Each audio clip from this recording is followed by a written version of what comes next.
notre Père, là, tout est bon. Petit coucou, notre Père, là, tout est bon.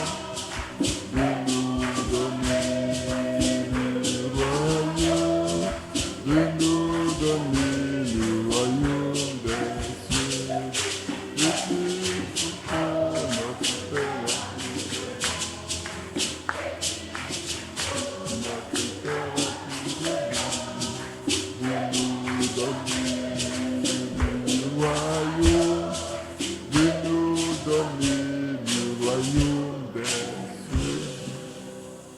vous pouvez vous asseoir. Que Dieu bénisse chacun de nous. C'est notre dernière rencontre pour ces 2 jours qu'on s'est donné. Qui est heureux d'avoir participé à cette journée? Que Dieu vous bénisse. On va juste faire un petit résumé et puis parler un peu. Comme c'est notre dernière soirée, on va parler longtemps. Ça va? Vous n'êtes pas fatigué? On va prier. Père Céleste, au moment où nous allons approcher ta parole, nous nous recommandons à toi et prions que tu viennes révéler ta parole à chacun de nous.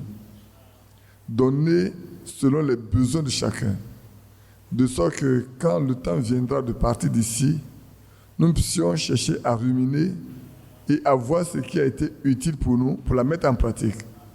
Bénis, guéris, console, soutient, relève et fortifie. Au nom de Jésus-Christ. Amen. Amen.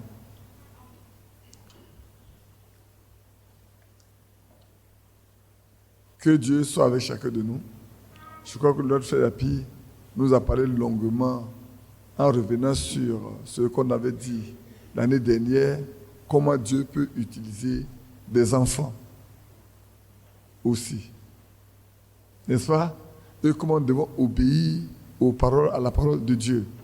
Comment nous devons nous y soumettre au fait de la volonté de Dieu. Nous avons parlé de la bonne nouvelle. Quand le Seigneur est né, les uns sont descendus pour annoncer cette bonne nouvelle-là aux bergers, pour qu'ils puissent aller vérifier que ce que les anges ont dit est vrai. Et c'est vrai, ils ont trouvé le Sauveur, le Messie et le Christ et le Seigneur. Il est né dans la vie de David pour nous donner le salut. Nous allons parler un peu du pardon. Parce que beaucoup ne savent pas pardonner. Et beaucoup ne savent pas dans quelles conditions il faut pardonner. Certainement que je vais revenir là-dessus longuement dans une prédication. Parce que la Bible dit, si tu as vu ton frère qui a quelque chose contre toi, il faut aller vers lui. Beaucoup ne savent pas qu'il faut aller vers lui pour parler avec ce frère et chercher à le gagner. Et beaucoup ne savent pas ce que c'est que le pardon. C'est vrai qu'on a défini un peu le pardon. Qu'est-ce que c'est? C'est ne pas se venger. C'est ça. C'est ne pas punir celui qui a posé des actes qui ne sont pas corrects. On a posé la question à un enfant qui a répondu également. Mais nous revenons là-dessus. Nous définirons, nous voyons les conditions dans lesquelles le pardon doit s'appliquer. Et c'est pour ça que nous avons été pardonnés par Jésus-Christ. Parce que nous avons fait ce qui est mal aux yeux de Dieu. Nous méritons même la mort. Et dans Isaïe 50, on dit, même le châtiment qui nous donne la paix est tombé sur lui. S'il n'avait pas supporté ce châtiment-là, nous n'aurions jamais eu la paix. Il a porté cela pour chacun de nous. Pour que chacun de nous sache quoi faire, que faire, comment faire. Il y a eu beaucoup de questions qui ont été posées. Il y a quelqu'un qui m'a envoyé un mot sur le football. Mais peut-être il n'a pas compris ce que je voulais dire. Tous les sports de haut niveau, il n'y a aucun sport de haut niveau qui ne fait pas l'objet de pratiques sorcelleries ou mystiques. Tous les sports de haut niveau, que ce soit même le cyclisme ou bien même la course que les gens font, les 1000 mètres, les 100 mètres, les 200 mètres, il n'y a rien qui se fait gratuitement. Même le karaté. Oui, même le jeu, je suis à devenir. Même le karaté, tous les arts martiaux, il n'y a rien au monde qui se fait de façon simple. Il y a le mystique partout dedans. On a parlé du ballon, du football en particulier, parce que c'est ce que beaucoup connaissent. Beaucoup ne s'intéressent pas au basketball, au handball. Mais quand on dit c'est football, oh là là, tout le pays est en ébullition. Mais il y a beaucoup de matchs de basketball qui ne sont pas dans le monde. Vous partez aux États-Unis, les basketteurs, c'est des milliardaires. Il y a de grands basketteurs. C'est des gens qui font 2 mètres, 1 mètre 80. Ouais, il est revenu encore sur le club de Barcelone. Ici. Oui, c'est ça, oui. Dans le stade. C'est ça.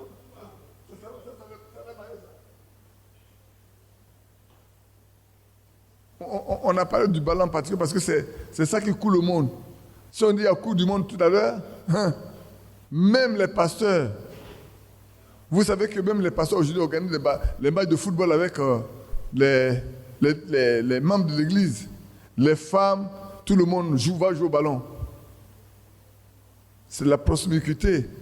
On va mettre les femmes nues, les hommes en culotte. Alors l'autre a posé la question pourquoi on ne porte pas de culotte? Parce qu'on n'a pas à s'exposer. On doit être modestement habillé, proprement même. Que Dieu nous bénisse.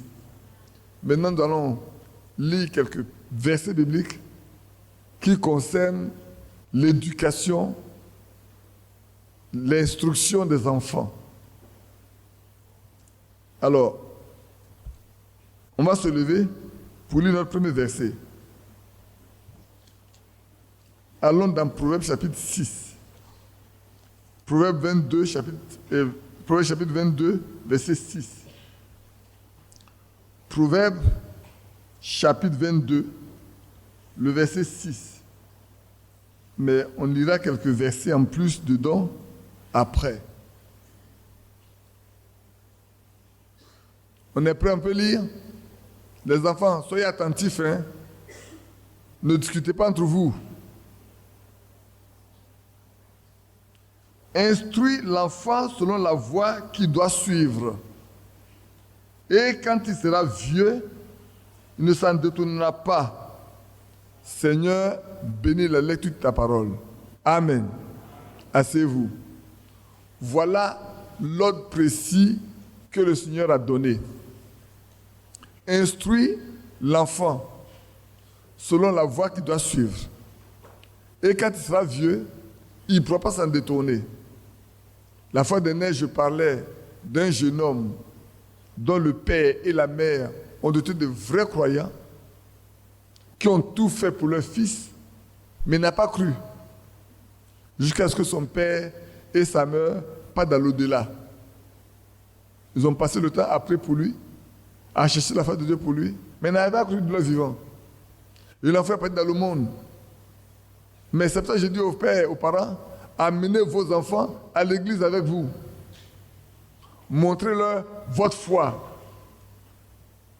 Priez pour qu'ils voient ce que Dieu fait dans votre vie. J'insiste, frère. La vie d'un croyant est une vie de miracle. La vie d'un foyer restauré, comme on en a parlé la fois dernière, un foyer restauré est un foyer dans lequel Dieu agit pour amener les enfants à comprendre que Dieu est vivant. Regardez quand le peuple d'Israël a traversé le Jourdain. Qu'est-ce que Dieu a ordonné à Josué? Il dit, prends 12 pierres, pose-les là. Et quand, plus tard, les enfants demanderont, qu'est-ce que vous en faites? Alors vous leur direz, qu'est-ce qui s'est passé? Hier, on a parlé de Deutéronome chapitre 4. Dans Deutéronome chapitre 4, le Seigneur dit, voici les lois, les préceptes, les ordonnances, les commandements que je te donne. Pratique-les dans le pays où tu vas rentrer. Et enseigne-les à tes enfants et aux enfants de tes enfants. Pourquoi il faut l'enseigner aux enfants et aux enfants de ses enfants? C'est pour qu'ils apprennent à connaître qui est notre Dieu. Là, je ne parle pas seulement aux enfants. Là, je parle maintenant à des vieilles, à des grandes personnes. Avant de revenir aux enfants, le conseil des enfants, je parle d'abord à nous qui sommes censés donner des instructions bibliques aux enfants. Ça commence depuis la maison. Le père et la mère sont censés le faire. La fois dernière, je parlais à une soeur, j'ai dit, la maman de John Wesley avait 7 fils. Le papa de Wesley est un serviteur qui est toujours parti. La maman s'occupe de toute la vaisselle, de tout le ménage, et elle a le temps de prier pour son mari et de prier pour ses 16 enfants, qui sont des garçons. Et Wesley peut dire, c'est ma mère qui a fait de moi ce que je suis, parce qu'elle a le temps de prier pour nous. Charles Wesley, John Wesley, tous les autres Wesley. Donc, bien-aimés sœurs, vous qui écoutez en ligne, même si vous n'êtes pas venus, vous avez envoyé vos enfants, l'éducation de vos enfants au plan spirituel vous incombe. Plus vous priez vos genoux devant Dieu, mieux ça vaudra pour les enfants. Cet enfant dont les parents sont morts, comme je l'ai parlé tout à l'heure, est parti vagabonder, vivre comme il veut. Mais un jour, il était dégoûté du monde. Il est retourné au lieu où son père, sa mère l'amenait. Quand les responsables de l'église l'ont vu, ils étaient fort surpris de voir que ce jeune homme qui avait quitté l'église depuis des années revient à l'église. À la fin du culte, il a demandé à les voir. Alors, la question lui a été posée, qu'est-ce qui se passe, qu'est-ce que tu veux? Il a dit, je suis venu me repentir de tout ce que j'ai vécu, je veux marcher avec Dieu. Amen. Donc, la Bible dit, instruis l'enfant selon la voie qu'il doit suivre. Et quand il sera vieux, il ne s'en détournera pas. Quand il va grandir et qu'il verra ce que c'est, il ne va pas s'éloigner de ce qu'on lui a appris. Alors, on va lire quelques versets. Quand j'ai lu le verset 19, maintenant aux enfants, écoutez bien.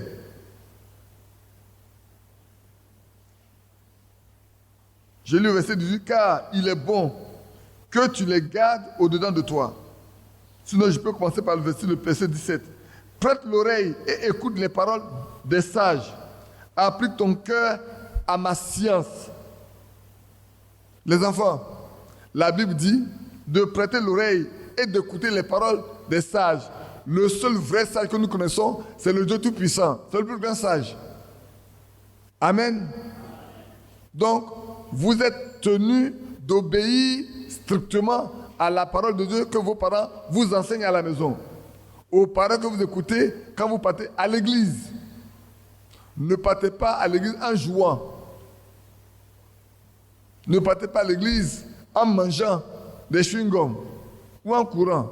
Quand vous allez à l'église, vous devez vous asseoir sagement et prier dans votre cœur pour que Dieu vous parle pour votre vie. Qui comprend? Que Dieu vous bénisse. Applique ton cœur à ma science. Comprenons par la science la connaissance de notre Dieu. Nous devons apprendre à connaître Dieu. Le matin, quelqu'un a posé la question, comment avoir le Saint-Esprit? Mais si tu ne connais pas le Dieu que nous servons, tu n'auras pas le Saint-Esprit. Il faut le connaître. On le connaît dans sa parole. Quand tu viens à l'église, assois-toi posément, tranquillement, sagement et prête l'oreille pour bien écouter. Le frère Yapi vous a dit, Dieu a utilisé des jeunes gens, des enfants de 8 ans, de 16 ans et de tous ordres. Dieu est capable d'utiliser tout le monde. À quel âge Dieu a utilisé Samuel, a commencé à parler à Samuel, on ne le sait pas, mais Samuel était encore tout jeune quand il a été envoyé dans le temple de Dieu. En ce temps-là, la parole de Dieu était rare, très rare. Mais Dieu a trouvé en sa main un enfant bien disposé. Et alors, Dieu lui a parlé. Et Samuel a ramené le peuple de Dieu à l'ordre. Vous comprenez?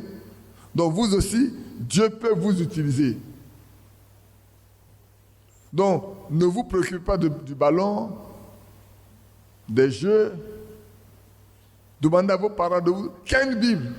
Qui n'a pas de Bible? Qui n'a pas de Bible? Qui sait lire? Qui ne sait pas lire? Qui sait lire? Qui peut lire une Bible? Et vos parents vous ont pas acheté de Bible. Bon, vous qui avez envoyé vos enfants ici, vos enfants témoignent contre vous. Ils vous disent que vous ne leur avez pas donné la Bible. Ils n'ont pas de Bible. Pourtant, ils savent lire. Vous aimez bien qu'ils partent à l'école, qu'ils lisent leur livre d'école, mais le livre le plus puissant, le livre le plus merveilleux, qui puisse leur donner d'avoir de bons comportements, une bonne vie, une bonne attitude. Cette vie-là, non, non, non. C'est la fille de qui? C'est la fille de qui ça? Elle est du village certainement, ou bien?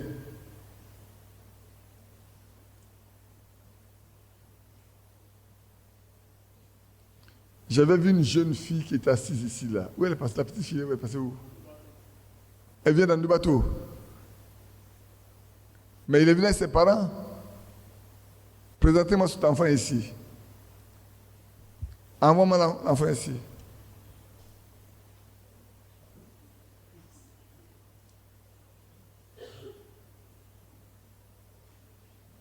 Qui est venu avec cette fille et ses filles?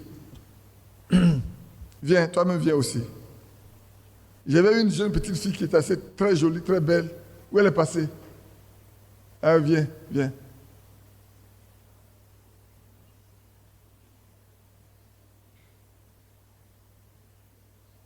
Tu as pris ton baptême ce matin, toi? Non. Toi, c'est pas le baptême, tu as pris ton baptême, hein? Non, toi. Ah, d'accord, viens. Mets-toi à côté. Qui a un appareil photo? Il y a personne qui a son portable, qui fait des photos. Mets-toi à côté, reste à côté d'elle. Frère Badi n'est pas gentil, hein. C'est ça, non? Tu as ton appareil photo, tu as ton portable. Mais viens me faire la photo. Et puis après, tu vas m'envoyer ça sur mon WhatsApp. Non, je sais. Comme tu l'as confié. Donc, va t'asseoir. Il est venu dans la photo. Voilà. Oh, reste tranquille. Il ne faut pas avoir peur. Regarde là, il ne faut pas avoir peur.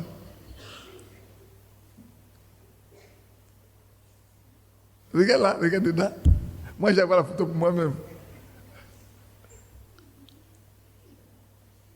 Voilà. Toi, va t'asseoir. Voilà deux petites filles dont les parents sont censés être des chrétiens. Et la mère les a confiées à cette jeune fille. Elle est venue avec elle. Elle ne peut rien changer dans leur attitude, dans leur comportement, dans leur habillement. Regardez comment on leur apprend à s'habiller alors qu'ils sont jeunes.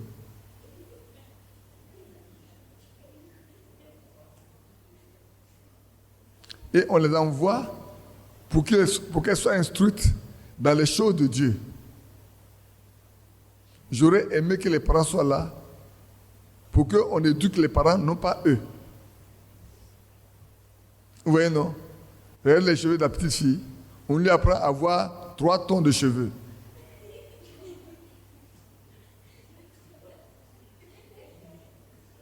Vous riez? On lui apprend déjà à avoir 2 tons de cheveux. L'autre aussi, on a mis plein de mèches dedans. On les a tressées comme ça avec des petites choses tranquilles. Mesdemoiselles, allez vous asseoir. Allez-y vous asseoir. Ah, vous comprenez bien français. Heureusement. La petite, il faut monter ici. Elle est très fière. C'est la fille de qui? Hein? Attends. Non, je sais ce qu'il fait. Doucement. Ne vous pressez pas. Viens. Ah, c'est toi? Ah, d'accord. Mais tout ce qu'on a mis dans ses cheveux, c'est pourquoi même?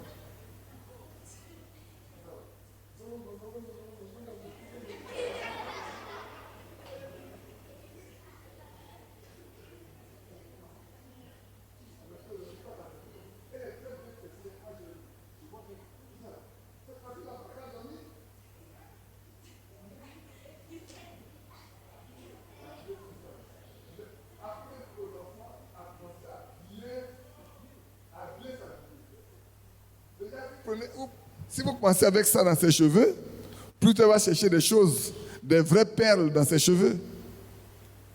Et pourtant, on nous a dit de ne pas nous parler de perles et d'or, n'est-ce pas? Mais là, c'est une parure, hein? C'est plus une tresse que vous avez faite, c'est une vraie parure là. Qui vient venir me faire la photo aussi pour moi? Ça, c'est moi, je garde ça dans mes albums. Tu as déjà fait la photo avec moi? Tu as fait la photo pour moi? Animel, fais la photo. Fais la photo pour moi. Mais tu fais bien où je mets ma main.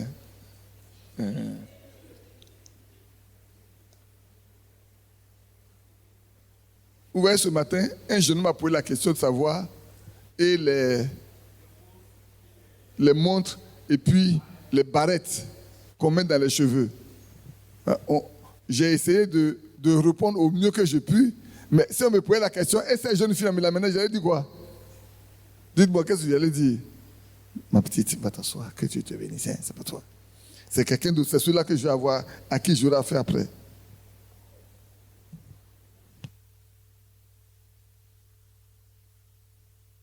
Là, nous voulons que les enfants se conduisent, mais nous-mêmes, nous n'apprenons pas aux enfants à bien se conduire. Voilà le problème qu'on a. Nous-mêmes, là, on ne prie pas suffisamment le Seigneur pour savoir comment nous devons éduquer les enfants. Instruire l'enfant sur la voie. Quelle est la voie qu'il doit suivre? On doit amener les enfants à suivre la voie biblique. Les amener dans la Bible. Ne nous laisse pas influencer par le monde, s'il vous plaît, mes frères, mes sœurs. Ne nous laissons pas influencer par le monde. Sortons des habitudes du monde. Vous envoyez les enfants chez les dames qui tressent dans les rues, mais elles vont faire les choses exactement. Moi, je me souviens, il y avait des livres d'histoire. Nos livres d'histoire, vous voyez les peuls là, dans ces livres-là. C'est comme ça les tressaient, de très belles tresses, mais toujours avec des ornements au bout. Comment voulez-vous que les enfants... C'est comme les parents qui déjà habillent les filles en culotte, à base d'âge comme ça.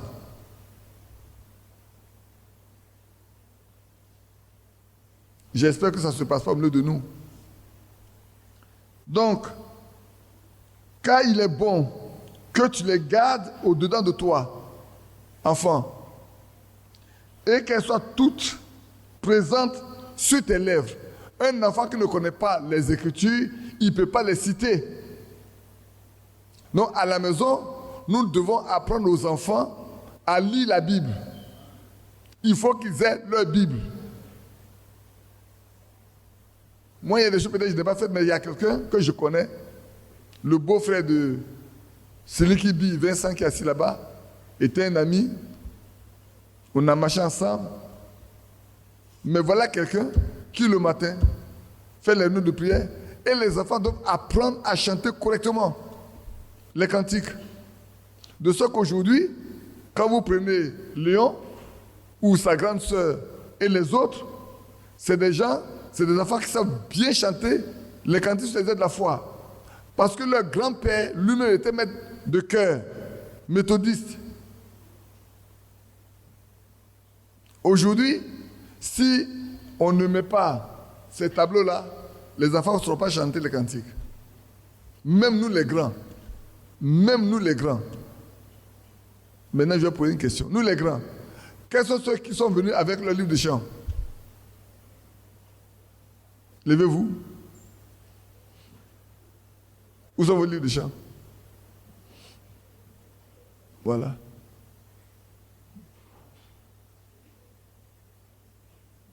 Vous demandez aux autres, ils n'en ont pas.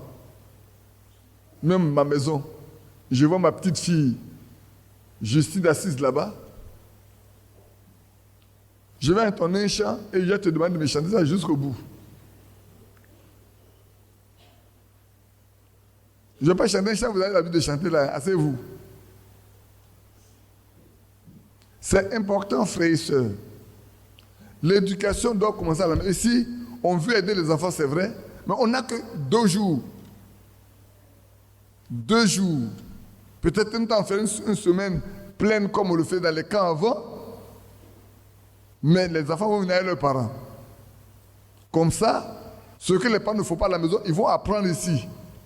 Et on va leur demander d'apprendre ça aux enfants. Comment voulez-vous que demain, quand les enfants grandissent, ils puissent croire si dès le bas âge, on ne leur apprend pas les choses qui concernent le royaume de Dieu? Moi, les enfants qui savent lire, mais ils n'ont pas de Bible. Ils n'ont pas de Bible. Que Dieu aide chacun de nous. La fois dernière, quand on a fini l'année dernière, quelqu'un a dit, la réunion des enfants, ce n'est pas pour les enfants, c'est pour nous tous. Mais c'est vrai, ce qui concerne les enfants nous concerne, parce que l'éducation des enfants nous concerne. C'est nous qui devons les éduquer. Donc quand nous venons ici, nous parlons aux enfants, mais nous parlons à nous-mêmes. Je poursuis les enfants. Car il est bon que tu les gardes au-dedans de toi et qu'elles soient toutes présentes sur tes lèvres, afin que ta confiance repose sur l'Éternel. Amen. Si nous connaissons la parole de Dieu, si nous connaissons les promesses que Dieu a faites dans la Bible, alors notre confiance reposera sur lui. Même dans le cas de maladie, les enfants peuvent prier pour nous. Si nous apprenons aux enfants à prier et qu'ils connaissent comment prier, dans des cas même difficiles, ils peuvent prier pour nous, nous qui sommes des parents. Et c'est vrai. Mais nous devons le leur apprendre. Moi, je connais un jeune homme, maintenant, il fait ce qu'il veut, mais quand il était petit, sa petite soeur était très malade. Son père est parti à l'école, on était encore étudiant ce temps-là. Et la situation de la fille était très grave, la mère pleurait. La mère pleurait. Mais c'est le petit garçon qui a dit à sa maman, ne pleure pas. Papa nous a appris à prier. Il faut qu'on prie. Et ils ont prié. Et le Seigneur a donné la vie à sa petite soeur. La fois dernière, il y avait la soeur d'eau, elle n'est pas venue aujourd'hui. Et ça qu'elle m'écoute. Elle était très malade la nuit. Son dernier fils qui vient de partir aux États-Unis, c'est lui qui a dit, maman, laisse-moi prier pour toi. Et quand il a prié pour sa mère, Dieu a écouté sa prière. Mes frères, élevons les enfants dans la voie du Seigneur. Apprenons-leur tous les principes élémentaires de la vie chrétienne. Donc les enfants, gardez les paroles de Dieu dans vos cœurs pour que vous ayez confiance en l'Éternel. Ces promesses sont certaines. Vous entendez? Les promesses que Dieu a faites sont vraies. Hier, on a prié pour notre petite Esther qui fait une crise d'asthme. C'est ça, non? Est-ce que c'est faux? C'était pas vrai? Ce matin, et j'ai oublié une chose. J'ai commis un impète le matin. La sœur Marceline a écrit un mot pour nous remercier pour l'avoir assisté dans le cas des obsèques de sa maman. Que Dieu vous bénisse. Qu'elle me pardonne parce que j'ai oublié. J'ai pris ça par 2 fois, j'ai mis ça de côté. Pour finir, j'ai oublié. Elle a écrit pour remercier l'Église, pour remercier les frères et les sœurs qui lui ont été d'un grand secours. Vous toutes, vous tous. Beaucoup sont venus, mais beaucoup sont aussi allés la voir pour la consoler. Que Dieu vous bénisse pour cela. Amen. Donc les jeunes gens, les enfants, n'oubliez pas de garder la parole de Dieu dans votre cœur. C'est important, très important. Maintenant, je vais vous dire une chose. Vous qui êtes un peu grand, écoutez. L'instruction, l'éducation, notre niveau de connaissance intellectuelle n'a rien à voir avec la Bible. Qui a compris ce que j'ai dit? Qui n'a pas compris? Je reprends. Ce n'est pas parce que nous avons été à l'école. Nous connaissons le papier, comme on le dit en Côte d'Ivoire. Nous sommes bien instruits que nous pensons que nous connaissons la Bible. Cela n'a rien à voir avec.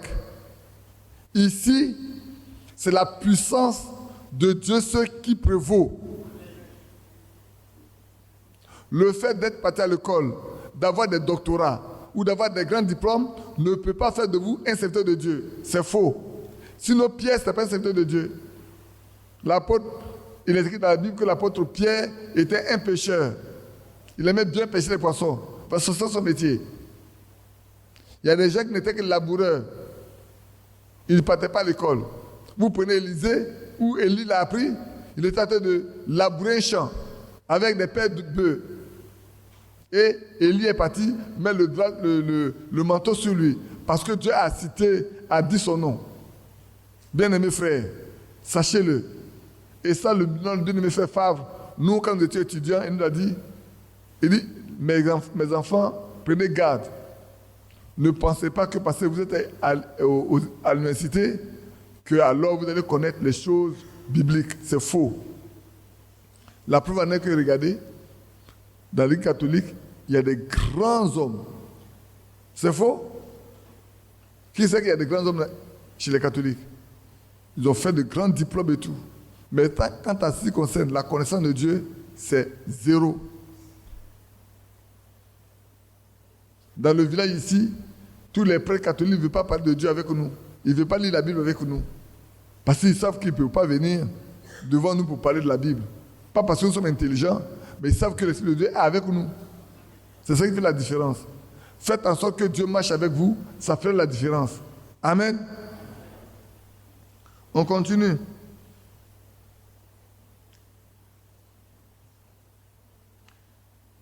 Qu'est-ce que je vais lire encore? Je vais lire le verset. Allons le chapitre 23. On peut le verset 26 aussi. Regarde le verset 24. Ne fréquente pas l'homme colérique. Ne va pas avec l'homme violent, de peur que tu ne t'habitues à ses sentiers et qu'il ne devienne un piège pour ton âme. Qui a compris? Qui n'a pas compris? Ah, je vais vous écouter même. Vous n'écoutez pas. Ne fréquente pas l'homme qui se met facilement en colère. N'est pas pour ami quelqu'un qui ne croit pas, qui se met toujours en colère. Il ne faut pas l'avoir pour ami. La Bible dit, les mauvaises compagnies corrompent les bonnes habitudes, les bonnes mœurs. Donc, petits enfants, n'ayez pas pour amis des enfants qui font beaucoup parler, des histoires,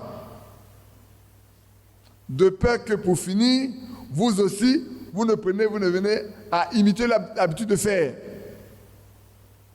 Ne fréquente pas l'homme colérique, ne fréquente pas quelqu'un qui est méchant.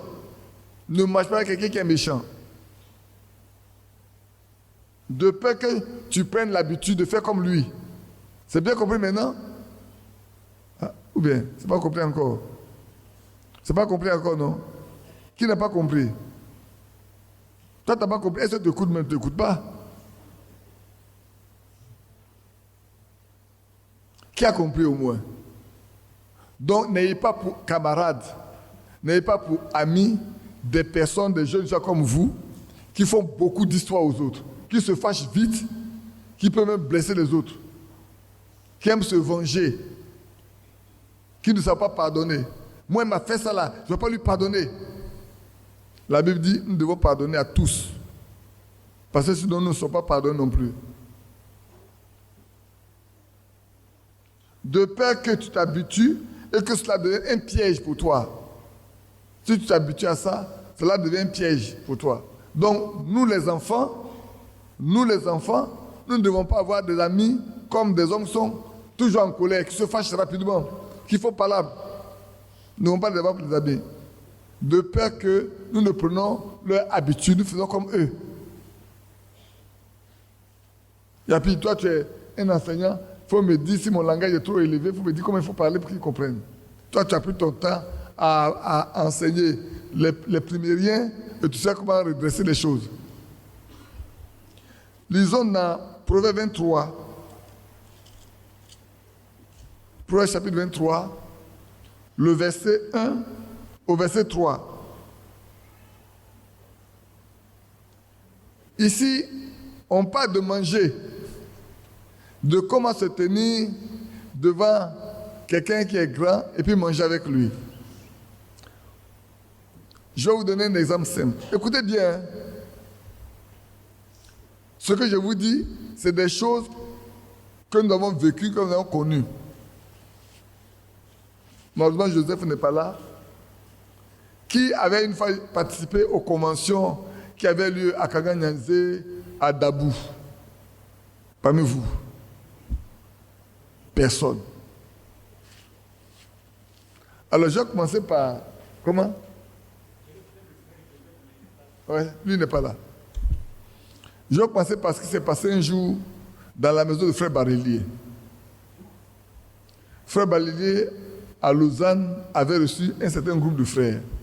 Je ne dis pas de quel pays ils sont. À table, quand on a mis la table, qu'on a fait de prier, doivent se servir. Après que quelques personnes soient servies, les assiettes sont vides. Les autres n'avaient rien à manger. Qui a compris ce que j'ai dit? Qui n'a pas compris? N'ayez pas peur. Qui n'a pas compris? Je reprends. On a mis la table. Et puis il y a des frères qui sont venus, on leur donne de se servir. Je suis le premier à me servir. Le deuxième s'est servi, le troisième s'est servi. Et puis après, la nourriture, c'est fini. Les autres n'ont rien à manger. C'est comme ça qu'on fait? C'est comme ça que certaines personnes font. À Dabou, on est parti à une convention à Dabou, à un frère Barillier également. Et puis le matin, on achetait du pain pour notre déjeuner. C'est le petit déjeuner. Et il y a un frère, quand on a mis les pains sur la table, on a fait de prier, il a commencé à découper les pains là. Il a découpé, il met le pain dedans. Le frère l'a regardé longtemps. Et puis après il a dit, prends tout, prends, continue, prends. Ça se prend. Qui a compris ce que j'ai dit? Qui n'a pas compris? Tu n'as pas compris parce que tu dors. Assois-toi bien. Et puis c'est toi encore. Hein? Hey, on va se voir à Abidjan. Donc, le pain qui a été acheté pour tous les frères, chacun doit avoir sa part pour déjeuner. Il y a un seul qui pensait à lui seul. Il voulait être le plus vite rassasié. Si même le pain finissait, il s'en fout des autres. On ne doit pas faire comme ça. C'est égoïste.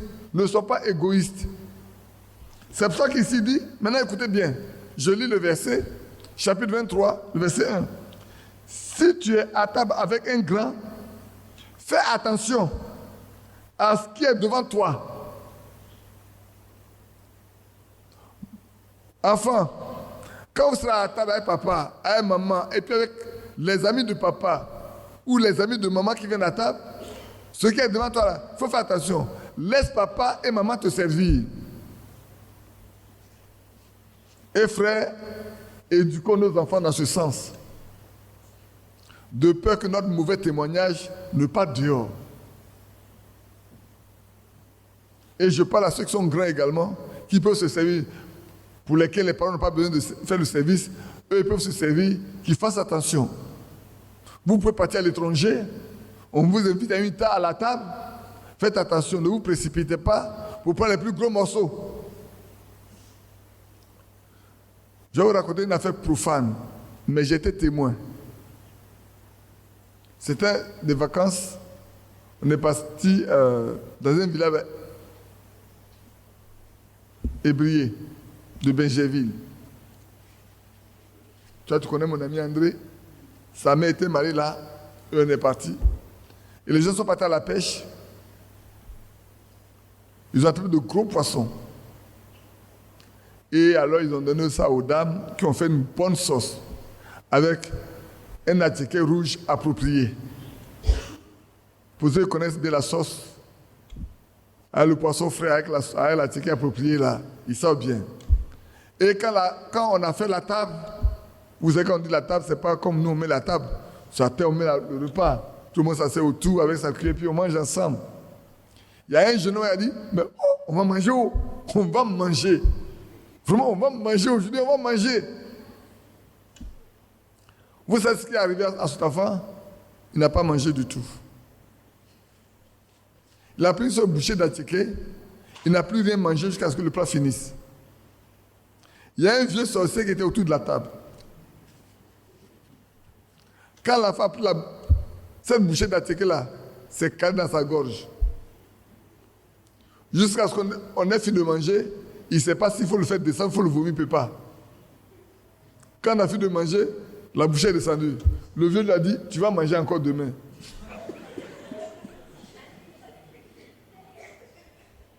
Comme c'est toi seul qui sais manger, tu vas manger encore demain. Demain, quand on va mettre un plat en face là, tu vas te taire pour manger. Tu penses que ceux qui sont là, ils ne sont pas venus pour manger? Ils sont venus pour manger. Donc les enfants, en dehors de ça, ici, apprenons à respecter ceux qui sont devant nous, qui sont peut-être plus vieux que nous, afin que nous laissons nous se servir et que nous servons dans la proportion qu'il faut. Mais il dit ici, si tu es à table avec un grand, fais attention à ce qui est devant toi. Mets un couteau à ta gorge. Si tu as trop d'avidité, il faut mettre un couteau ici. Si tu as trop envie là, fais attention. Ne te précipite pas. Les enfants, vous comprenez? Et le Seigneur nous a dit que si on t'invite à une cérémonie, reste derrière. Ne va pas t'asseoir devant. Si tu vas t'asseoir devant, et qu'il y a quelqu'un qui est plus élevé que toi, le maître de la maison va venir, il va te faire lever, et puis on met la personne à ta place, et tu auras honte. Mais mets-toi derrière. Quand on te verra, et qu'on viendra te prendre pour te mettre devant, alors tu seras honoré. Et ça, c'est une vie pratique. Si Jean-Marie était ici, j'allais vous dire de vous donner son exemple. Quand ils font la table, il y a le président, il laisse toujours 2 places vides. Parce que si tu bookes toutes les places et que le président voit quelqu'un qui veut honorer, la question va poser, qui a fait la table? Qui a fait la mise en place? Tu auras des problèmes. Parce que celui que le président veut honorer là, il faut lui trouver une place. Qui tu veux enlever pour mettre cette personne? Du coup, si on dit c'est 10 places, on laisse 2 places vides. Si maintenant le président n'a personne à honorer, on peut choisir quelqu'un qu'on va honorer pour boucher, parce qu'on ne peut jamais laisser une place vide. Ainsi donc, frères, mes petits enfants, et nous-mêmes, ce n'est pas aux enfants seulement, c'est pour nous tous. Hein. Si on va quelque part, on doit savoir comment se tenir pour ne pas qu'on soit humilié. Et vous les enfants, si vous êtes à table avec des grands, soyez patients. Ne vous précipitez pas. Vous aurez votre part certainement. Et ici dit, si tu as une avidité, mets un couteau à ta gorge. Ne te précipite pas. C'est une manière de dire, sois patient. Reste tranquille. Jusqu'à ce qu'on te donne de prendre ta part. On a compris? Ne convoite pas ces friandises. C'est un aliment trompeur. Alors quand tu es assis avec quelqu'un de grand qui t'a invité, ne convoite pas tout ce qui est sur la table là. C'est trompeur. Reste tranquille jusqu'à ce que ton temps arrive et qu'on te sert. C'est pour ça qu'aujourd'hui, dans les grandes cérémonies, il y a toujours des gens qui servent. Il ne faut pas mettre ta main dedans. On va te servir. On va prendre aussi... J'ai laissé un verset. Non, ce n'est pas bien grave. On va aller maintenant dans Ecclésiaste.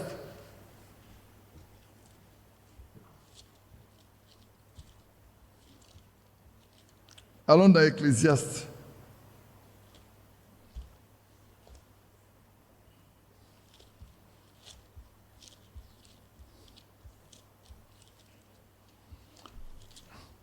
C'est un passage que tous connaissent, c'est le passage Ecclésiaste chapitre 12. Avant de descendre, j'ai beaucoup de versets, je vais les lire pour vous tranquillement, simplement. C'est notre dernière soirée. On a posé beaucoup de questions le matin, on n'a pas pu lire quoi que ce soit, et je voudrais qu'on termine avec quelque chose, avec quelqu'un vous allez partir. Les parents aussi vont apprendre de loin, comme ils vont apprendre aussi de près. On lit le verset 1. On va commencer par le verset 1. Jeune homme,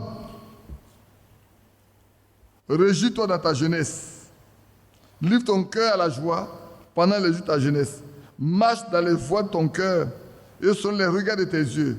Mais sache que pour tout cela, Dieu t'appellera en jugement. En d'autres termes, qu'est-ce que Salomon veut dire? Il dit, jeune homme, sois heureux.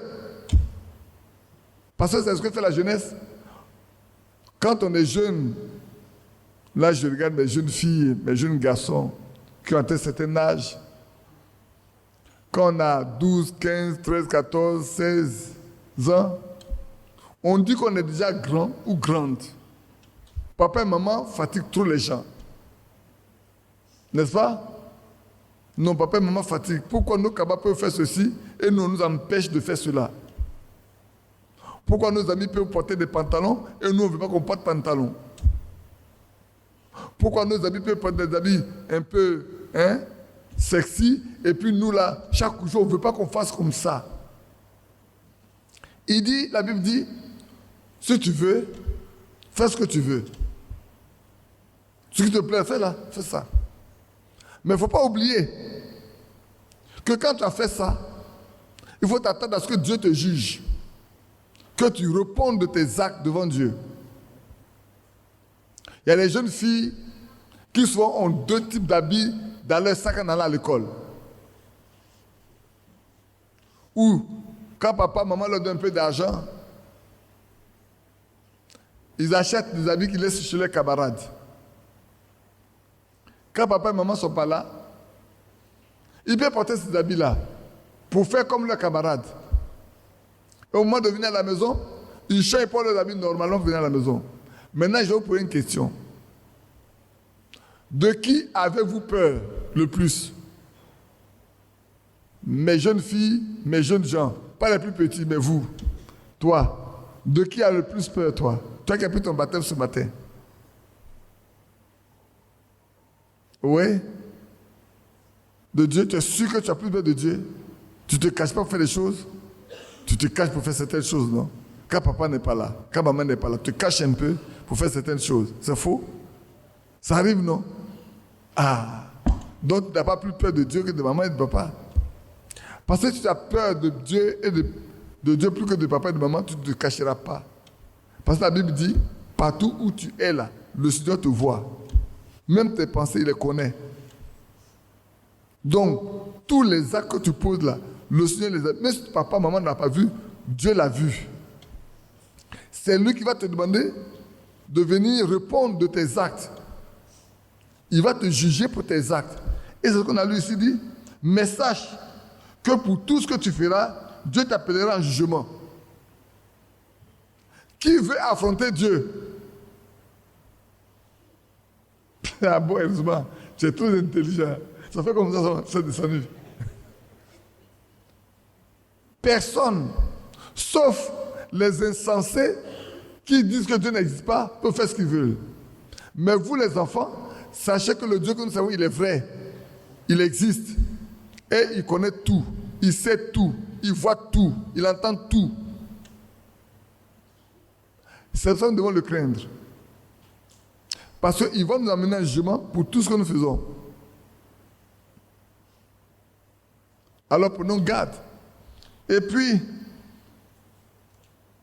je ne vais pas vous fatiguer. Je vais sauter beaucoup de passages. On peut lire beaucoup de passages. Pour ceux qui veulent le lire, ils peuvent le lire jusqu'au du verset 3 au verset 4. Lisons le verset 3. Mais souviens-toi de ton Créateur pendant les jours de ta jeunesse, avant que les jours mauvais arrivent et que les années s'approchent, où tu diras, je n'y prends point plaisir. Ici, qu'est-ce qu'il dit? Il dit, mais souviens-toi de ton Créateur. Maintenant, tu es jeune, souviens-toi que tu es un Créateur qui t'aime, qui a donné sa vie pour toi. Souviens-toi de lui. Parce que si tu n'as pas fait, des jours viendront. Souvent, c'est quand on est malade qu'on se rend compte que Dieu existe. C'est faux? Oh là là, on marche, on vit, on court, on fait tout, et puis un jour le palu arrive. On traite tout, ça ne va pas du tout. C'est là qu'on se rend compte que Dieu existe vraiment. Hein. Donc la médecine ne guérit personne. Aucun médicament ne guérit personne. Les médicaments assistent le corps, ils aident le corps, mais ne guérissent pas du tout. Si les médicaments ou les médecins guérissaient, il n'y aurait jamais de mort. Personne n'allait mourir. Si les médicaments et les médecins étaient capables de guérir, personne ne serait mort. Parce qu'ils ont le pouvoir alors de guérir. Mais comme ils n'ont pas le pouvoir de guérir, et que c'est Dieu qui détermine le nombre d'années que nous avons à vivre sur la terre, c'est pour ça que nous devons plutôt nous souvenir de Dieu et nous soumettre à lui pour vivre de la vie avec lui. Qui comprend? Donc n'attendons pas d'être malade pour comprendre que Dieu existe. Notre Dieu, il existe vraiment. Et quand on est malade, si on marche bien, qu'on lui demande de nous guérir, il le fera. Sinon, on s'arrête de confesser nos péchés d'abord. De confesser ce qu'on a fait en cachette. Pour qu'on puisse prier pour nous. Vous comprenez, non? Qui a compris? Hier, quelqu'un a posé une question. Comment le jeune homme rendra-t-il son sentier pur? Je vais le lire avec vous. C'est le psaume 119. Je crois verset 9 même. 119, verset 9.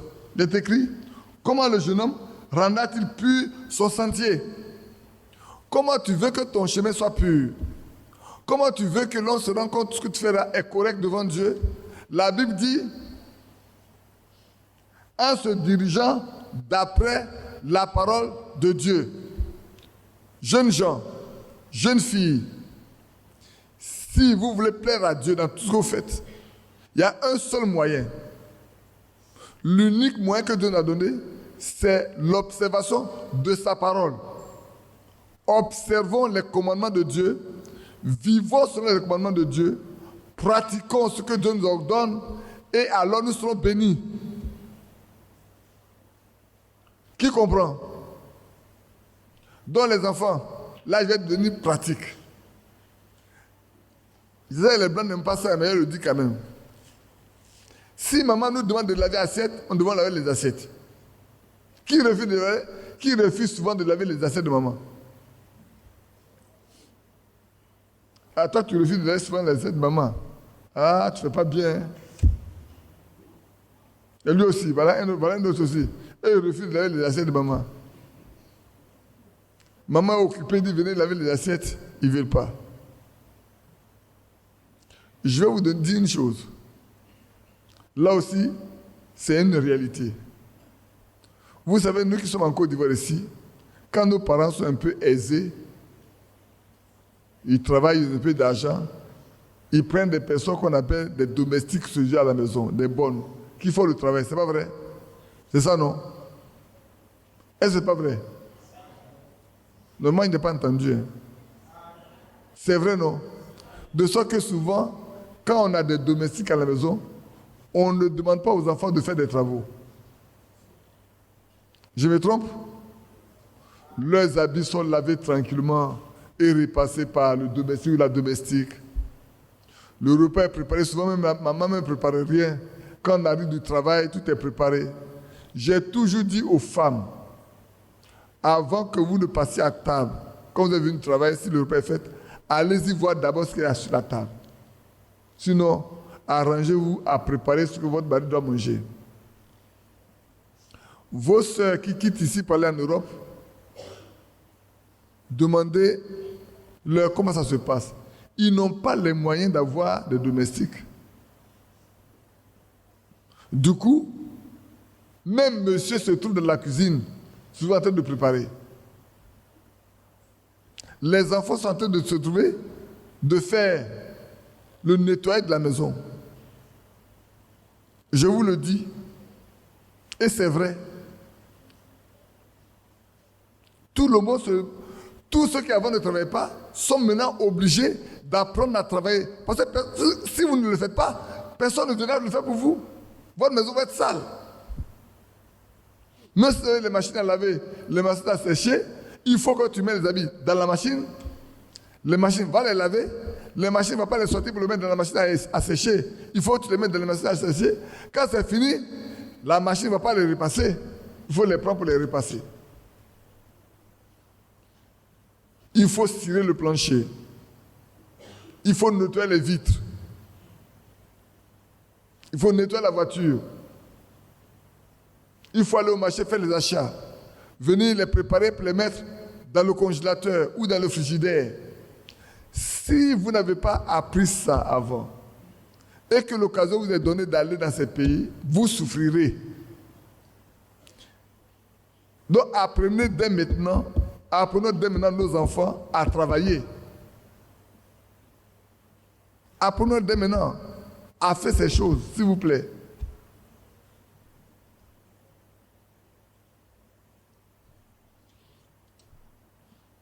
Maintenant, je vais lire avec vous ce que j'ai lu hier, Deutéronome chapitre 4. On va le lire rapidement aussi, pour que vos parents sachent ce que la Bible ordonne et ce qui est nécessaire pour vous également. Je lis après le verset 1, je lis jusqu'au verset 6.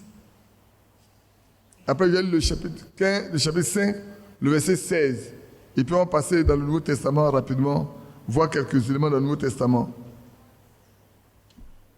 Parce qu'il est déjà 18h25, je vais aller très rapidement. Maintenant, écoute Israël, les lois et les ordonnances que je vous enseigne. Mettez-les en pratique afin que vous viviez et que vous rentrez en possession du pays que vous donne l'Éternel, le Dieu de vos pères.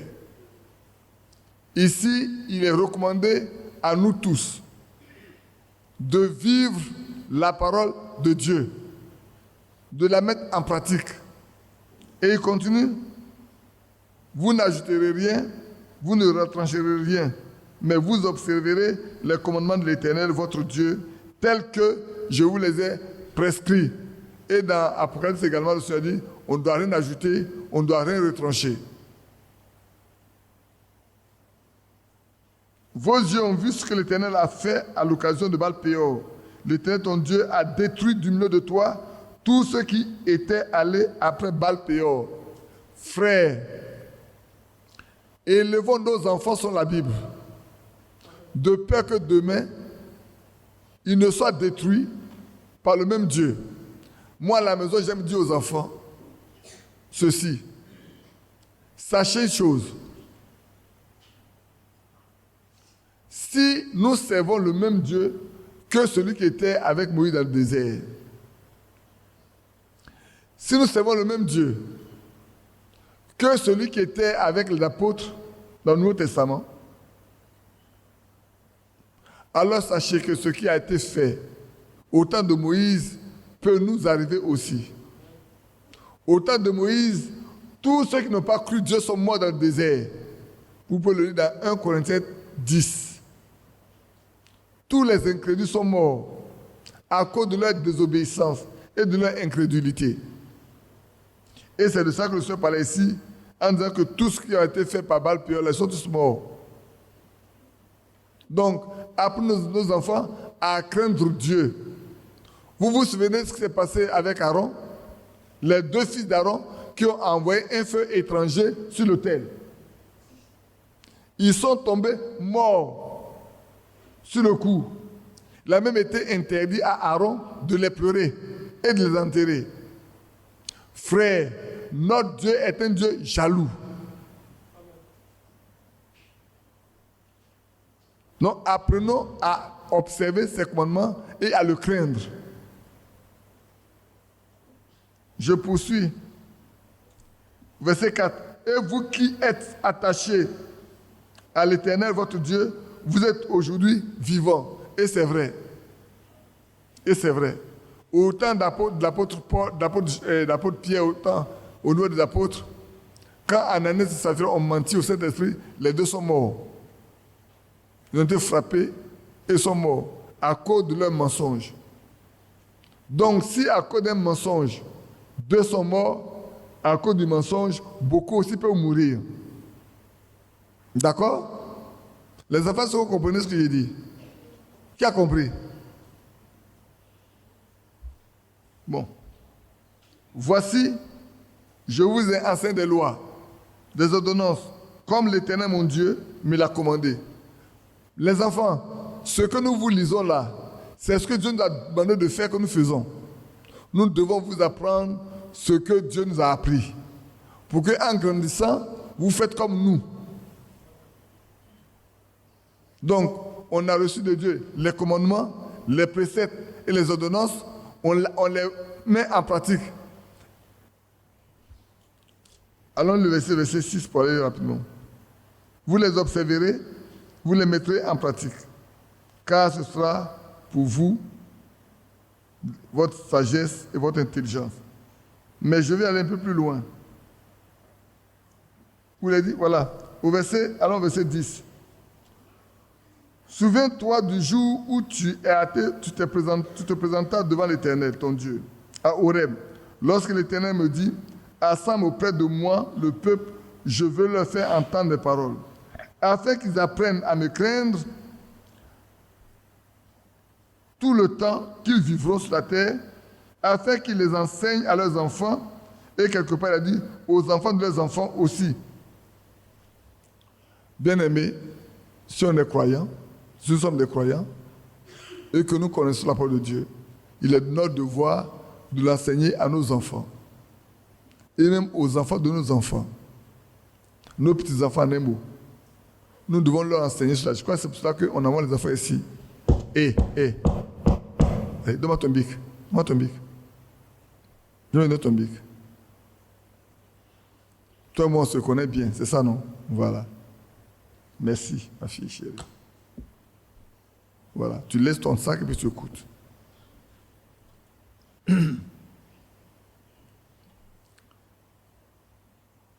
De leur enseigner ce que nous connaissons, de leur enseigner ce qui nous a été enseigné, de les aider à pratiquer les choses que nous pratiquons, afin que Dieu puisse les bénir.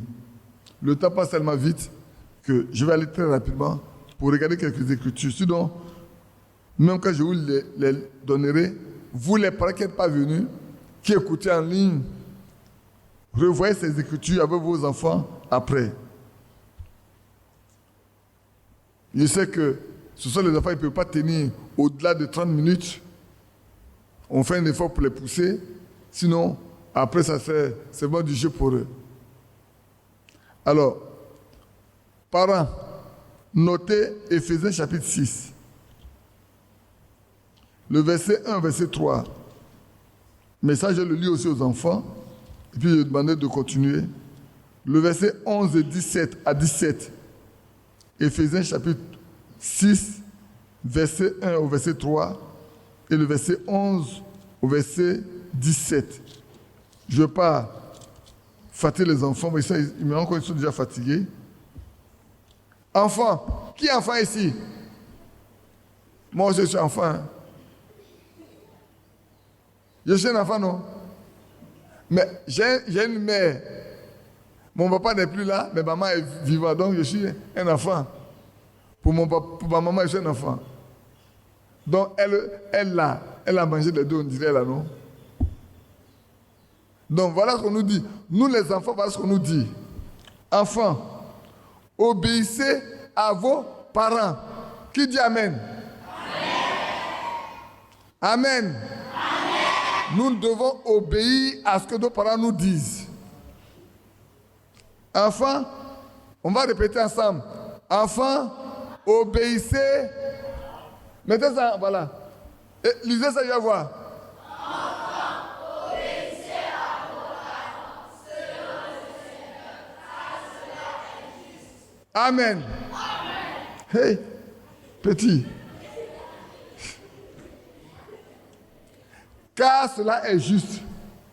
La Bible dit c'est juste pour chacun de nous d'obéir à ses parents. Qu'est-ce que ça veut dire obéir? Ça veut dire quoi? Hein? On dit respecter. Ah, ma petite fille, que Dieu te bénisse. C'est un bébé.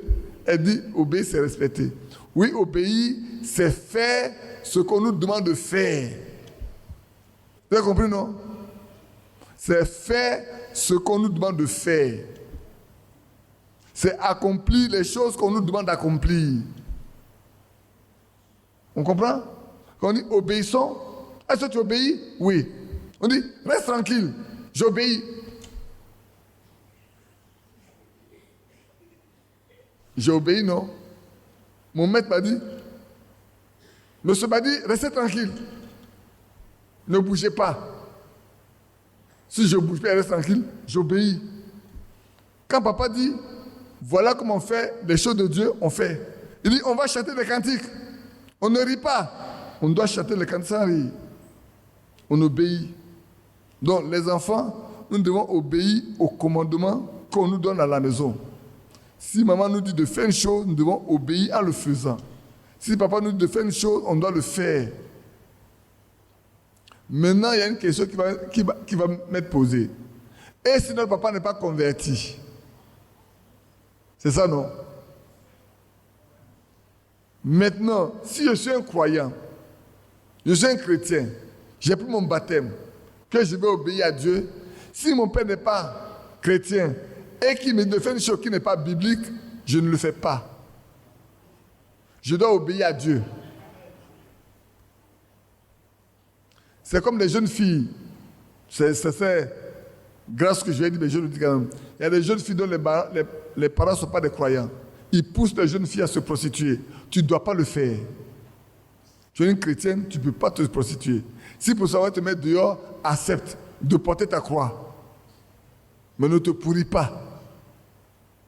Ici, tu ne peux pas obéir. Si on dit de venir aller adorer un mauvais, ils ont dans la famille là, depuis les années, ils adorent de l'eau, ou un morceau de bois, ou une pierre, ou quelque chose quelque part. Toi, tu ne t'associes pas à ça. Parce que tu as un seul que tu peux adorer, Dieu le Créateur. On ne doit pas adorer la créature. On adore uniquement le Créateur. C'est bien compris? Donc, enfants, obéissez à vos parents sur le Seigneur car c'est les justes. Le verset 2. Le verset 2. Honore ton père et ta mère, c'est le premier commandement avec une promesse.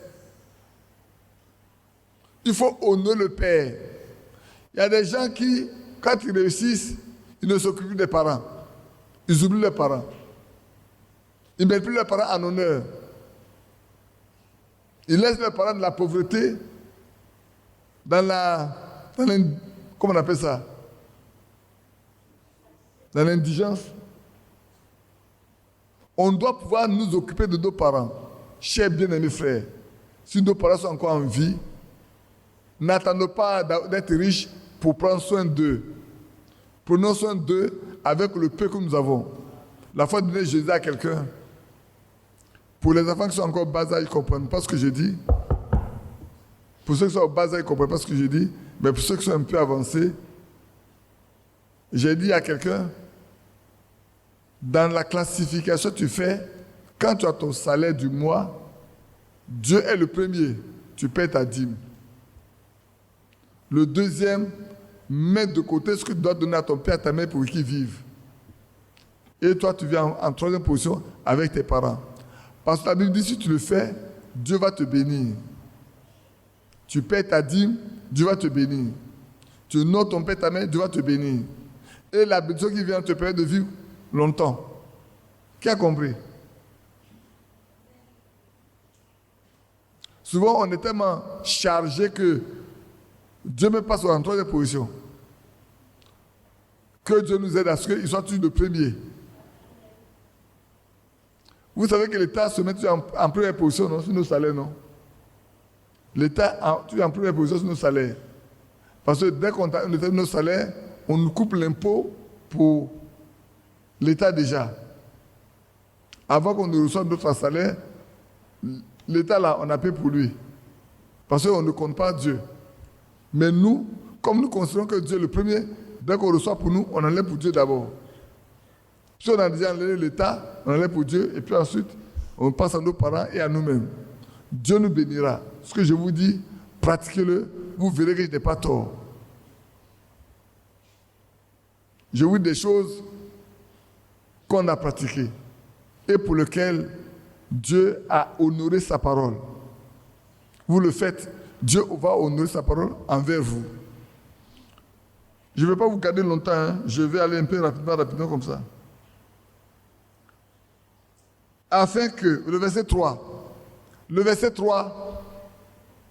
afin que tu sois heureux et que tu vives longtemps sur la terre. Qui veut vivre longtemps sur la terre? Ah donc, nous devons honorer nos parents. Pour que Dieu soit heureux, que nos parents soient heureux et que nous vivons longtemps sur la terre. D'accord? Nous sommes prêts? On peut lire ça ensemble? Allons-y alors.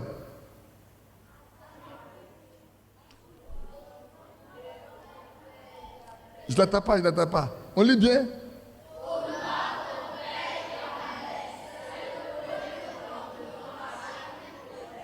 La suite?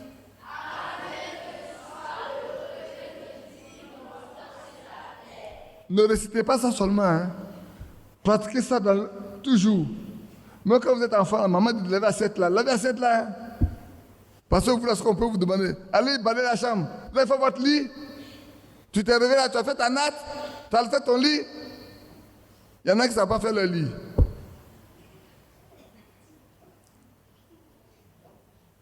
Oui, il y en a qui ne savent pas faire leur lit.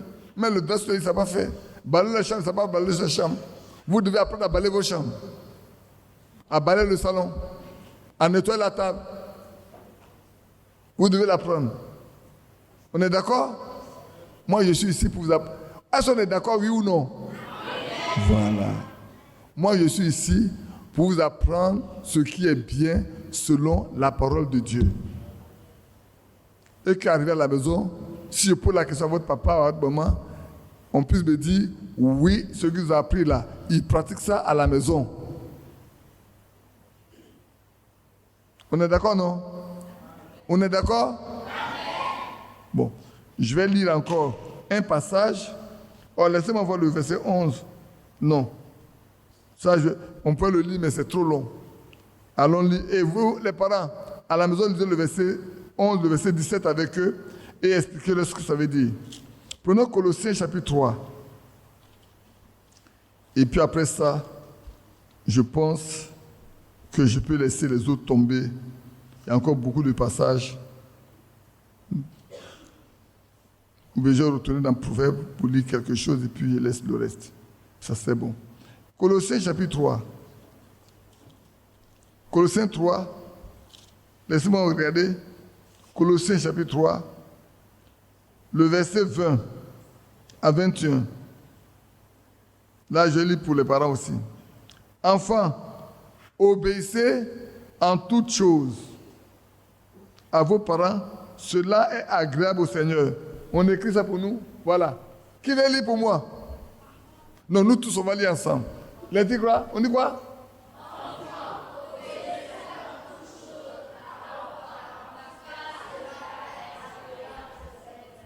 Ah, est-ce que c'est agréable à papa? C'est agréable à maman? C'est agréable à frère Yapi? C'est agréable à moi? C'est agréable à qui? Donc si vous le faites là, vous devenez agréable au Seigneur. Qui veut être agréable au Seigneur? Donc si vous êtes agréable au Seigneur, quand vous arrivez à la maison, vous devez faire les choses comme on a lu. Amen. Amen. Que Dieu nous bénisse. Amen. Je retourne dans Proverbe pour lire un dernier quelque chose et puis on va arrêter. Et ça, vous êtes fatigué. Proverbe chapitre 16. Je vais regarder le verset 1, verset 4. Puis je vais regarder Proverbe 16.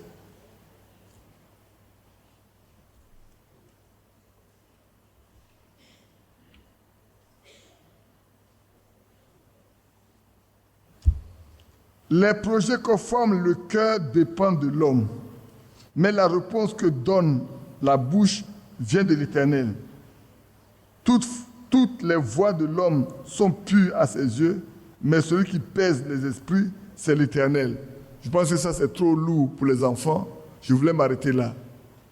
Qui veut nous faire chanter un cantique? Quel cantique? Tu dis que tu veux faire chanter un cantique. Chante. Aïe. Comment? Viens te chanter, viens chanter ensemble. Levez-vous, les enfants. On va chanter.